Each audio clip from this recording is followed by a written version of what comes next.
क्यों हुआ और किस तरीके से हुआ। तो हमें सबसे पहले क्या करना है, हमें सबसे पहले जो है वो सॉरी करना है। और सॉरी का मतलब बिल्कुल ये नहीं है कि हम जो है वो ये मान रहे हैं कि वो जो कंप्लेन कर रहा है गेस्ट वो बिल्कुल ठीक है, बल्कि इसका ये मतलब है कि हमारी सर्विस से वो खुश नहीं हुआ, तो इसके लिए सॉरी, ठीक है।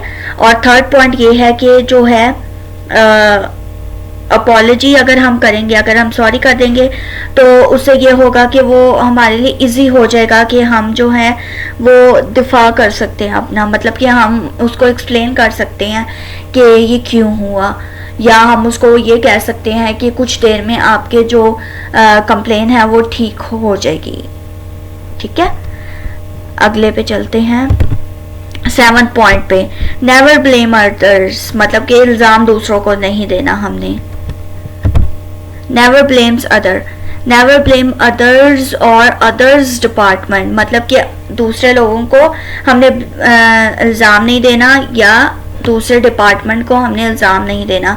मतलब कि अगर हम जो है वो फूड एंड बेवरेज मैनेजर हैं तो हमने जो है वो रेस्टोरेंट मैनेजर को ब्लेम नहीं देना, या जो है रेस्टोरेंट के मतलब वेटर को नहीं देना, ठीक है। हमने जो है वो अपने दायरे में ही रहकर जो है कंप्लेन को सुनना है, ठीक है। Instead of blaming others, take responsibility on your shoulder if possible to handle the complaint और call the proper person to deal with the situation. ये कहा गया है कि दूसरों को जो है इल्ज़ामात देने से बेहतर है कि हम अपने ऊपर जिम्मेदारी लें, ठीक है, और उस कंप्लेन को हैंडल करने का सोचें कि हम कैसे उसको हैंडल कर सकते हैं, या अगर हम खुद ना हैंडल कर सके तो उससे रिलेटेड जो सही इंसान है उसको हम बुलाएं और उसको जो है वो डील करने दें उस सिचुएशन से, ठीक है। But do not finish your job by just blaming others, मतलब कि अगर हम दूसरों को मतलब कि अपने डिपार्टमेंट से बाहर जाकर किसी और डिपार्टमेंट को या किसी और बंदे को ब्लेम करेंगे तो उससे ये होगा कि हमारी नौकरी को भी खतरा हो सकता है, हमें नौकरी से भी निकाला जा सकता है। तो इससे अच्छा है कि या तो हम खुद हैंडल करें, हम ठीक है, हम खुद जिम्मेदारी लें उसको हैंडल करने की, या हम कोई ऐसे बंदे को जो वो उसको हैंडल कर सके उसको बुला के कहें कि इसको जो है वो हैंडल करे, ठीक है। अब आगे चलते हैं 8th पॉइंट पे, एक्सक्यूजेस, नो एक्सक्यूज, बहाने, मतलब कि बहाने नहीं बनाने हैं। अगले देखते हैं इसमें क्या है, no excuse, never excuse, no guest will love to pay to listen at your excuses, मतलब कि हमने कभी भी बहाने नहीं बनाने और कोई भी गेस्ट जो है कोई वो पसंद नहीं करता कि वो सुने हमारे एक्सक्यूजेस को, मतलब कि हमारे बहानों को वो सुने। एक तो वो परेशान है, एक तो वो हमारी सर्विस को पसंद नहीं उससे किया, आगे से हम बहाने बना के उसको बता रहे हैं कि नहीं वो सर इसलिए ये हो गया, इसलिए ये ऐसे हो गया। हमें बस जो है जैसे हमने पीछे देखा है कि हमें उसको हैंडल करने का सोचना, ना कि हमने उसको जो है हमदर्दी शो करनी है, ना कि हम एक्सक्यूजेस करें, हम बहाने बनाएं।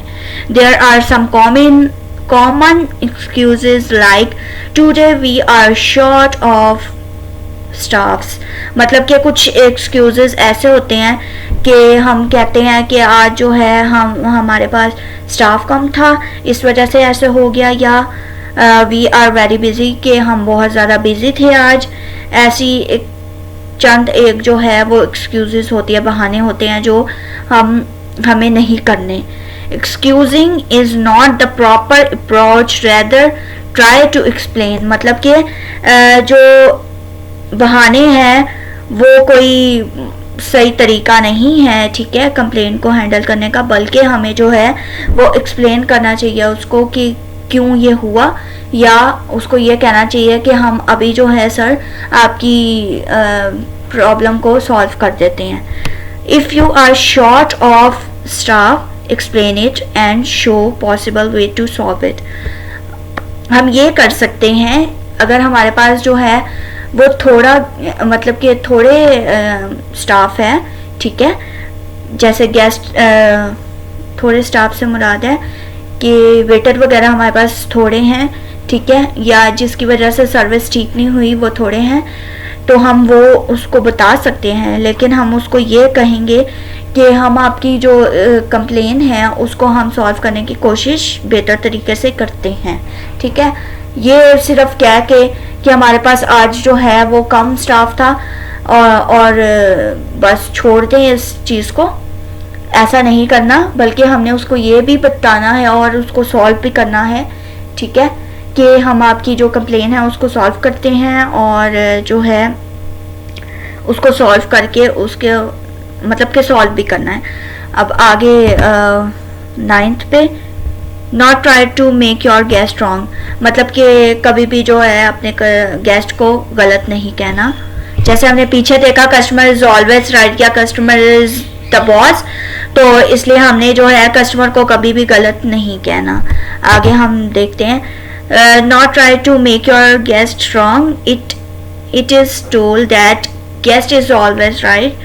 Even if your guest is wrong, then do not directly make him wrong.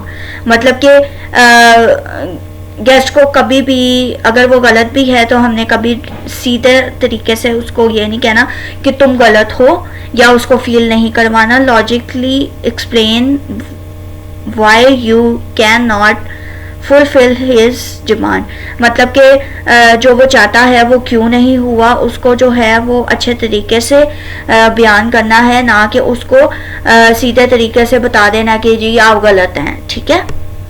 This will represent that you are really caring about your guest and your guest will feel comfortable and be friendly to you.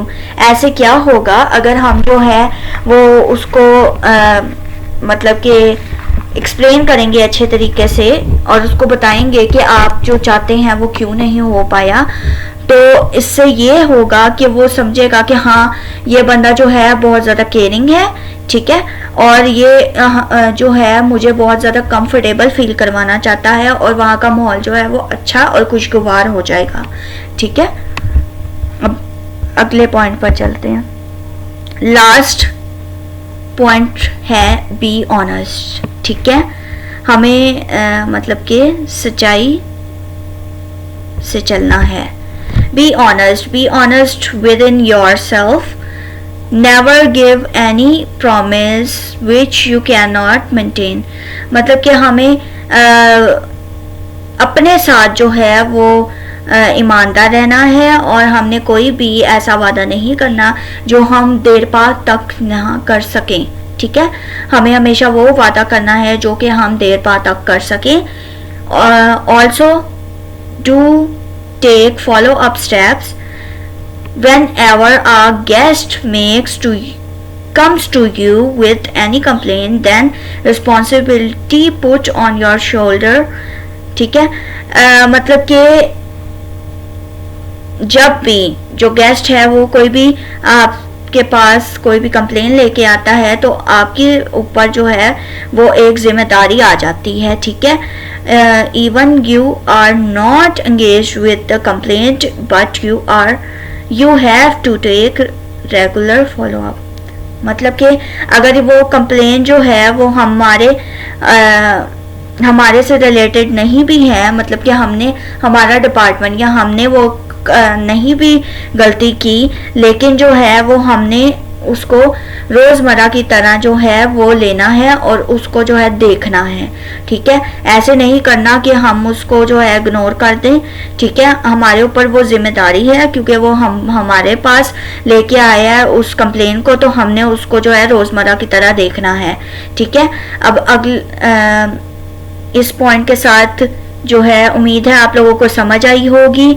आगे भी जो है वो ऐसे ही tutorial के साथ में आऊँगी और इसको ये बहुत ज़्यादा इम्पॉर्टेंट था, तो इसको ज़रूर आप जो हैं समझें, और बहुत अच्छे तरीके से मैंने एक्सप्लेन किया है, तो उम्मीद है आप लोगों को समझ आ गई होगी। इसी के साथ अगले ट्यूटोरियल में मिलते हैं।